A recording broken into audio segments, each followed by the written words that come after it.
শাড়ি হলো মেয়ে ছেলে সন্তানের মতন। এতগুলো সন্তান একসাথে দেখলে ঘটনা কি ঘটে বুঝেন না? আপনার বিয়ের ঘটনাটা শুনি। বিয়ে করে বিরাট এক বিপদে পড়ছি।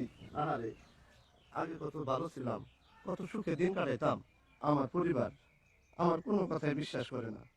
সত্য বললো বিশ্বাস করে না, মিথ্যা বললো বিশ্বাস করে না। আমার ঘরে যেতে হইব। আমার বেশিক্ষণ বাইরে থাকা নিষেধ। বেশিক্ষণ বাইরে থাকলে সেভাবে আমি পীড়িতি করতেছি। দেরি কি জন্য হয়েছে শোনো ঘটনা। বৈদিশা এসে উপস্থিত, মহিষের গাড়ি ভর্তি করে পুষ্পের জন্য আনছে শাড়ি, এক গাড়ি শাড়ি। আবার মিথ্যা কথা। আচ্ছা যাও, কিছুই আনে নাই, খালি হাতে আসছে। আর সেও আসছে একটা গামছা কোমরে পেঁচাইয়া, সারা শরীর উদাম, দুধ তরি সাদা।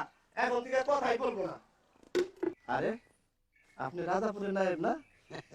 ধরেছ ঠিক। এখানে কই আসছিলেন? ওই আসছিলাম, সেই কৈফিয়ত দেওয়ার কি কোনো প্রয়োজন আছে? আপনার সাথে কে? আমার পরিবার। কেন তোমরা পরিবার নিয়ে ঘোরাফেরা করো না?